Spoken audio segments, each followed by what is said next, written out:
this may work. So we keep going. Then we know that that's a path of meditation. The path of meditation can be beneficial for me too. And then we actually experience it, and then we're solidly on the path, whatever it is. Now, when I say the path, I don't mean necessarily any particular religion, but I mean any path, like homeopathy. You know, you heard very negative things about homeopathy. I'm saying something very different. I've had personal experience in terms of being treated with homeopathy and treating people with homeopathy. So it's reasonable to think that, well, maybe there's something to this that I haven't experienced before, and it's worth a try. So you go talk to other people, and then then we get in meditation. Then ultimately, when we decided that this path of meditation is good for us, and we get the indication that it's the right thing to do, we just keep going. Because a lot of times on whatever path we choose, good path that we choose, it's going to get really hard at times. And so like a life path, we decide to get married, let's say, and at times marriage is really hard. We have a child, and having a child sometimes is like really hard. But we don't question the path. I mean, it doesn't, somebody who's got a child and they're up 3 o'clock in the morning for weeks and they got sleep deprivation and they're going crazy and their spouse can't be around enough, and you don't say, oh, okay, I'm going to give this kid back. I have to change my mind. I'm not going to be a parent anymore. It's too hard. We don't do that. We keep going. And and that's where we get to that third level of faith. We know it works. We know that it's beneficial, and we know that at times it's really hard. At times we don't. In the meditation, we go, is this really worth it? It's important to know that when we reach that point where we go, I've been meditating, I don't see much difference. Well, that's a really important juncture. What that means is somebody has exhausted all of the teaching that they've gotten up to that point. And they're ready for the next level of teaching. Now, that's reasonable to assume if we're sure that that's the right path. If somebody's not sure that that's the right path, it'll get difficult and say, I'm going to try, something else. This isn't working. Blah blah blah. And they get off the path because they're not really convinced that that's really the path that they need to be on. When I was thinking about the topic for today, the basics are, like we were talking about last week, the basics are really fundamental, and we go back to what was our original commitment, what was our original interest, what were our original experiences, and we go, oh, okay, that was really cool, and we begin to remember why we got involved in whatever we're involved in. And when we do that, we begin to see things with a fresh view. The view that we have now is not the view we started with. So we go back to the view we started with, and that kind of gets revised. And we go, okay, we've come quite a ways. Things are really different. And so maybe if I continue, things will even continue to be make more progress, and things will be even more different.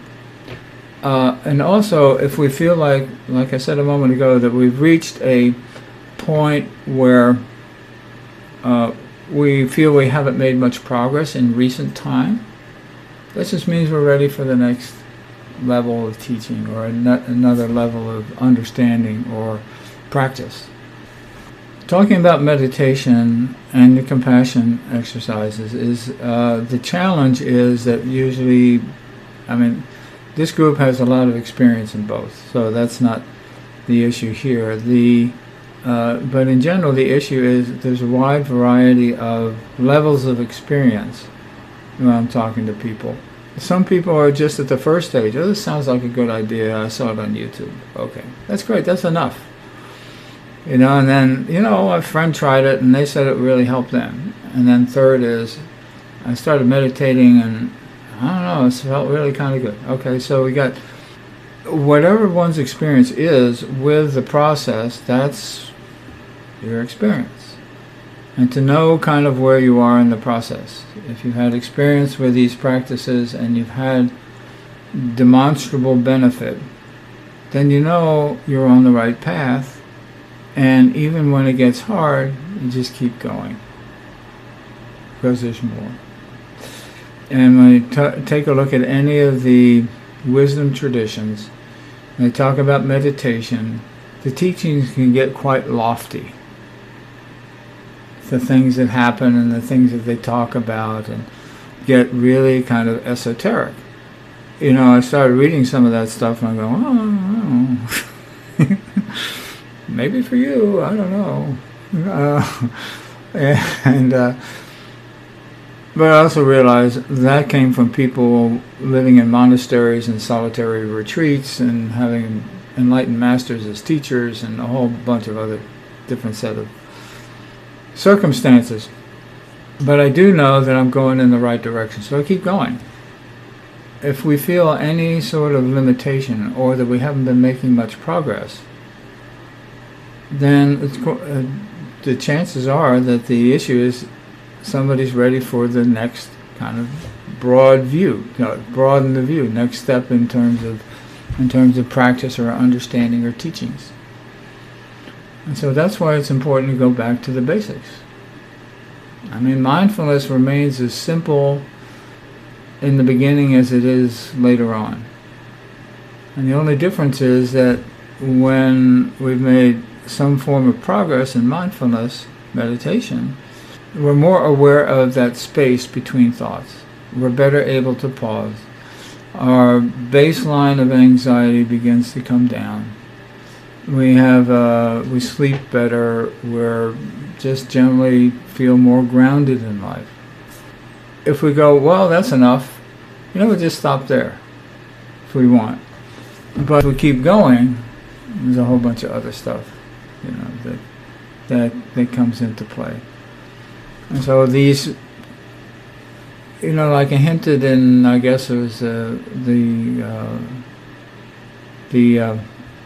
first module this year, that there's mindfulness meditation and compassion exercises will take you as far as you want, as you can possibly go.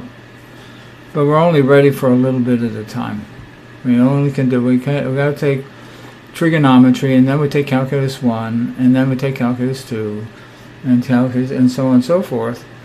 And then we get into the really esoteric kind of forms of mathematics, which I don't really know anything about, but there's some wild stuff out there in terms of math. But we have to take it a step at a time. And we can stop anywhere along the line if we want. The thing to be aware of in that, if we're content with where we are right now, wherever that is, what's bound to happen is we're bound to have some difficulty in life for which we need to increase our ability in meditation and compassion. That our skills and our accomplishment up to that point is good, but the experience is overwhelming. So we get busy and rededicate ourselves to the practice and talk to people and learn more, and so we can meet the challenges of the day. I offered today's session in that manner to kind of be able to get perspective on one's practice and what that really means, and if you feel you're on the right path or not, which I would assume everybody does. But as I've talked about before, the challenges for mindfulness being something that was practiced almost exclusively in monasteries for thousands of years comes into the consumer marketplace. There isn't the community that was present in which meditation grew and thrived. It's just sort of out there. Anybody who wants to meditate, they just dial it up on YouTube or TikTok or whatever. And there's sort of this general culture. So there's no real coherence in terms of community. Now there's wonderful communities that have developed, meditation communities, Spirit Rock and Tara Brach's, and there's a good half a dozen, 6 or 8, and then there's local sanghas, and there's the Cell of Peace that works with the centering prayer, and they're very active. And so there are communities around that can help us to continue to grow in a manner that can only happen when we're in a community. Because there's certain things that happen in community that are really difficult to happen anywhere else. So what we're doing today is just sort of an extended mindfulness meditation, like last week, and then an extended compassion exercise. Kind of, sort of a, I don't want to use the term self-evaluation, but just kind of get an idea of where we are and how content we are with where we are, and if we want to grow from there, or this is good enough for now, whatever it is fine. Just like we talk about the specific directions in mindfulness. Somebody has my mind was running all around, and I said, that's okay. Just pay attention, just watch. This is a no fault practice. But so it's important to have good teachers and good community. The ideal thing is to have a good, solid teacher that one is connected to, and then a community around that. And that was a real problem, and I've mentioned this a couple times. I think this is about maybe 10 or 15 years ago. John Kabat-Zinn, who I assume everybody knows him, he's the guy who founded mindfulness-based stress reduction program. He asked Thich Nhat Hanh he was concerned about mindfulness, kind of just being out there, and he said, what do you feel is the next step? And how do we need to grow? And he said, Sangha, meaning community. And that's difficult to do, because we're like, oh Lord, it's just, today is so wild, but it's important to find community, whatever that is for you. And or more than one community, know people that are part of more than one community, and that's fine too. In that spirit that for today's practice is to get a sense of how one would like, if one wants to continue to grow, and what that might look like. Continuing here or with other sanghas. I'm not trying to chase anybody away, but just kind of get a sense. If we feel we need a deeper experience or more experience, what would that take? And something we can talk about also. Okay, so I guess we'll get started. Okay, so finding a spot, finding a place, finding a position of stability and wakefulness.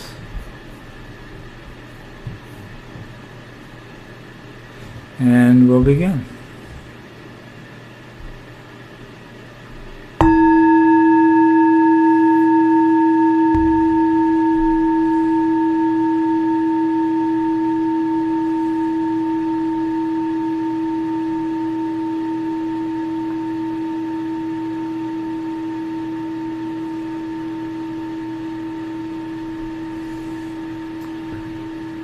And just breathing, just sitting, allowing our body to settle into stillness.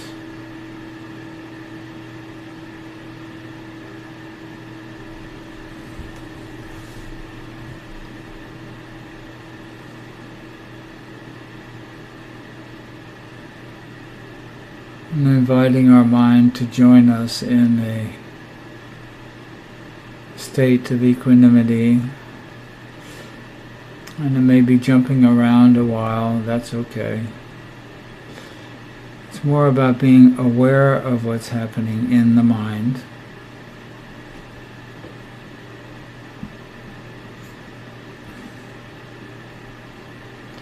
And as we bring our awareness to what's happening in the mind and the stillness of the body, generally things begin to settle down in general.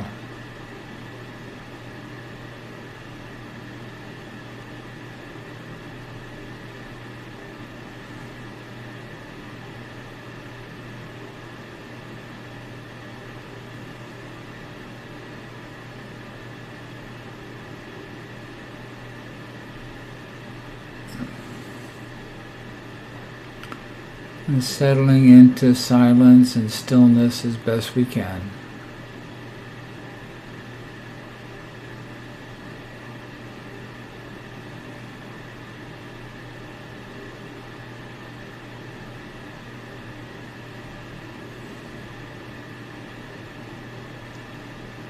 Allowing ourselves to be in the space that's free of worldly concerns.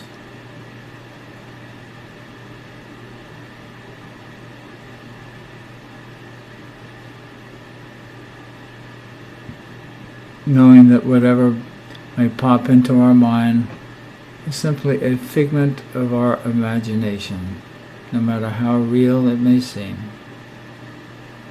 And letting it go, coming back to our awareness.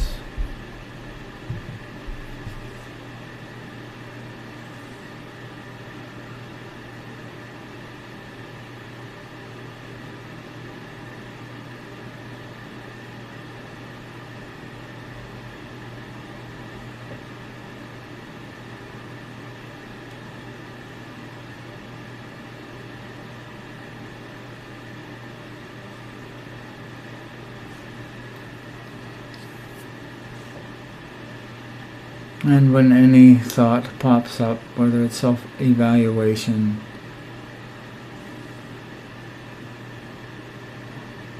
or criticism, or whatever it is, any intellectualization, just recognizing it as a thought and letting it go, and returning awareness to the present moment.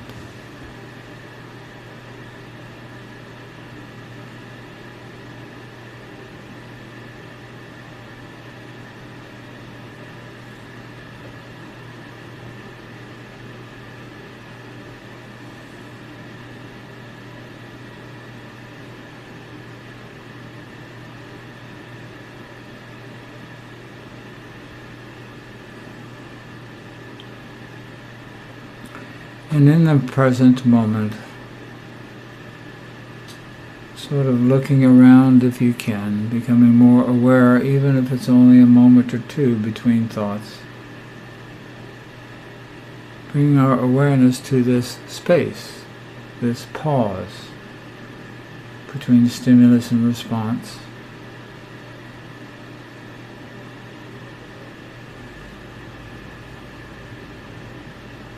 And seeing if we can hang out there a little bit.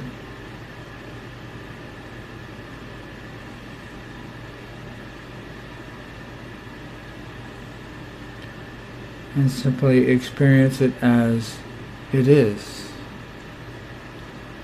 Letting even questions or wonder go.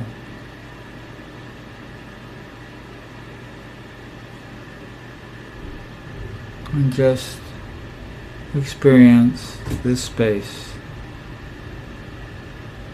this pause between stimulus and response.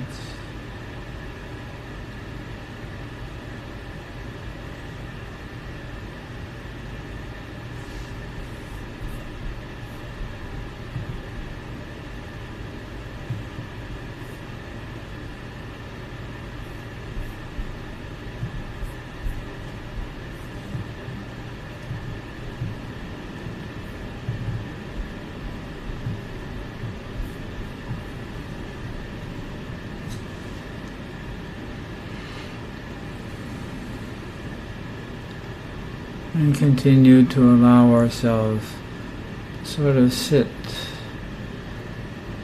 and observe this space.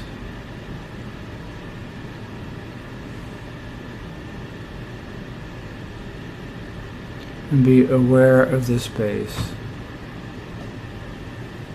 without thought or any other movement, allowing it simply to be.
And settling into our awareness,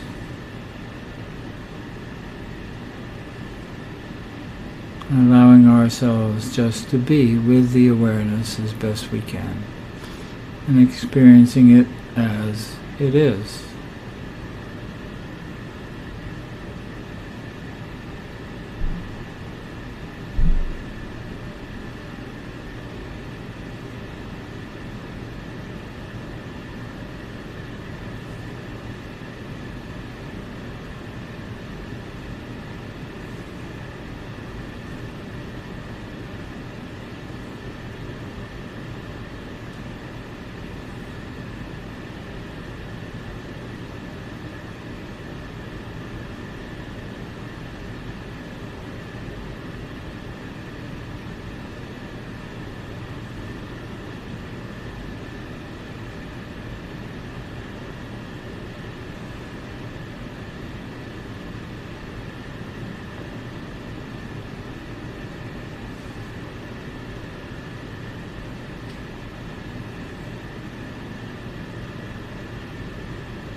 And in a sense, getting comfortable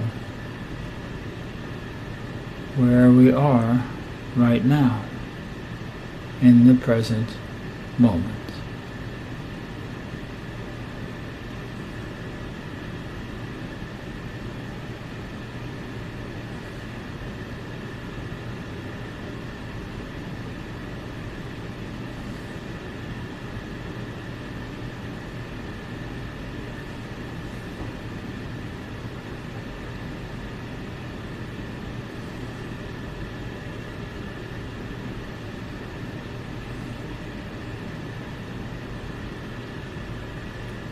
Or perhaps seeing this as a space, as if we had just walked into a cathedral and are confronted with an enormous space.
allowing us just to be here now, simply present.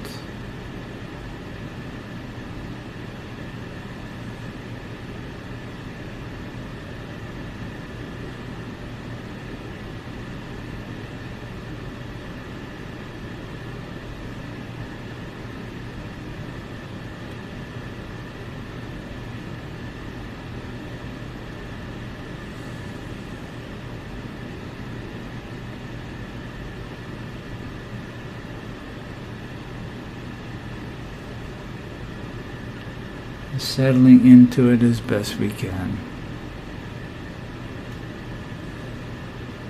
as fully as we can.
And in this space, letting a sense of compassion arise,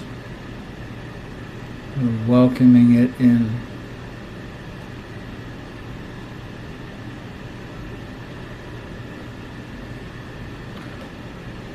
Sort of omnidirectional, it includes oneself and others, giving and receiving.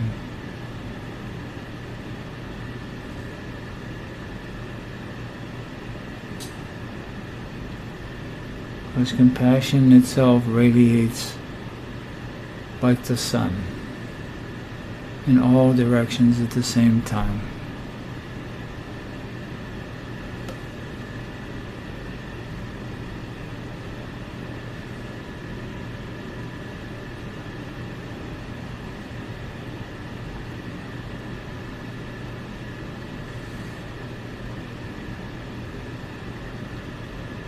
To and from ourselves and others, people close and people far, all the creatures and the beings of all types.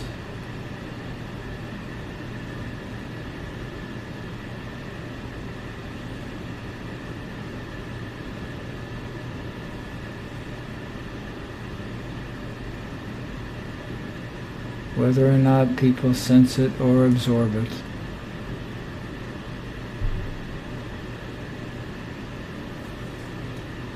Sending it anyway, that they may be exposed to compassion.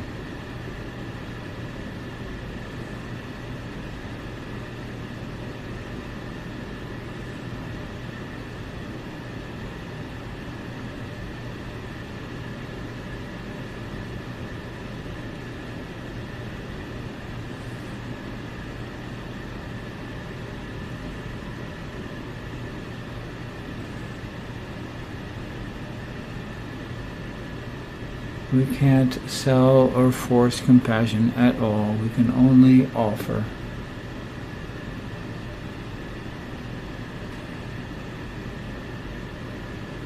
Some people accept and some people don't.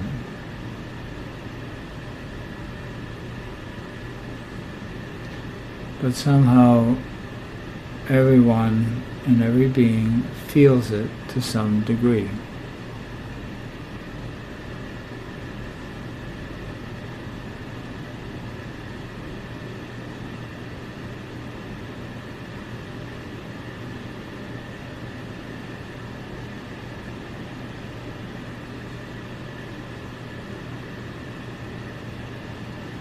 When we allow this compassion to grow, beyond all bounds.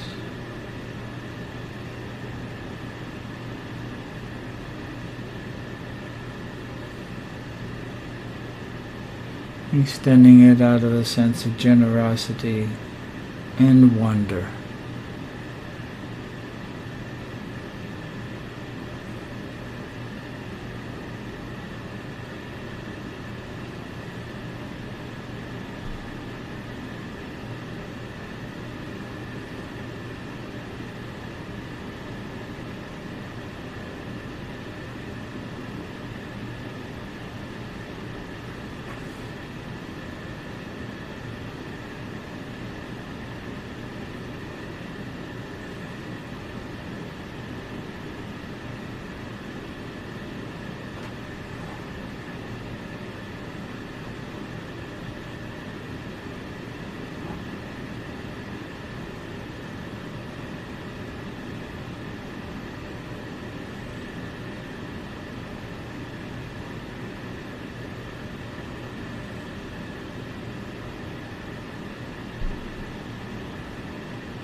And getting the sense that even though we're generating or offering this compassion,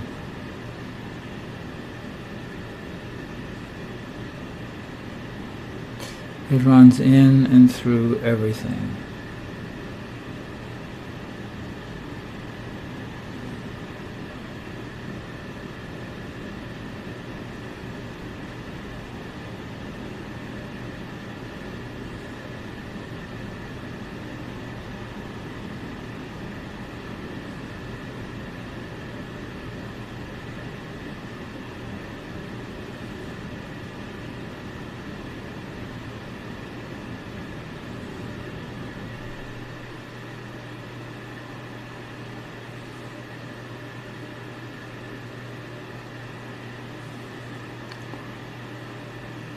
And as we do this, as a part of it all, albeit how small or large, our place is right here, right now.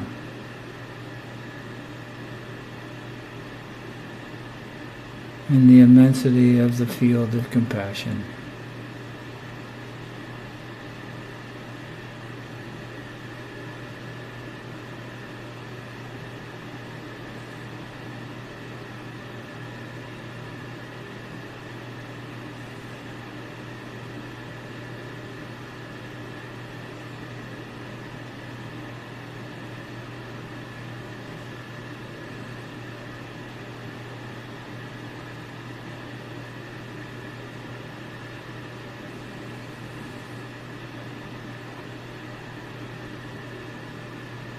And coming to rest in this place, this way of being, if possible, getting a sense that this is our true nature.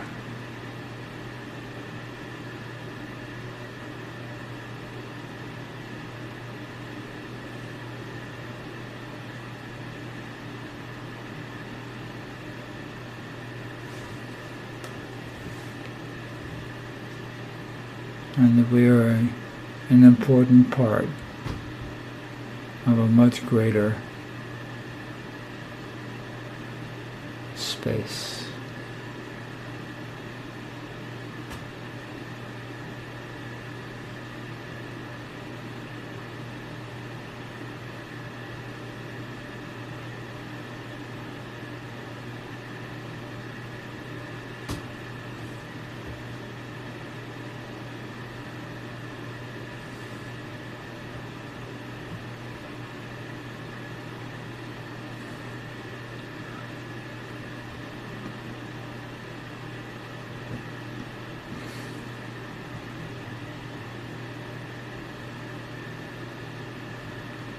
And allowing our being to absorb this as best we can, to soak it up like water's absorbed by a sponge into every fiber and iota of our being,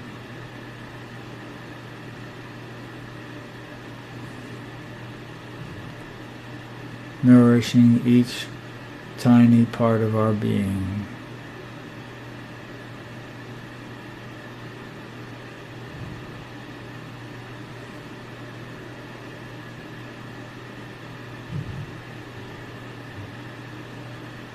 So that when the bell rings again, you can bring this with you as you go about your day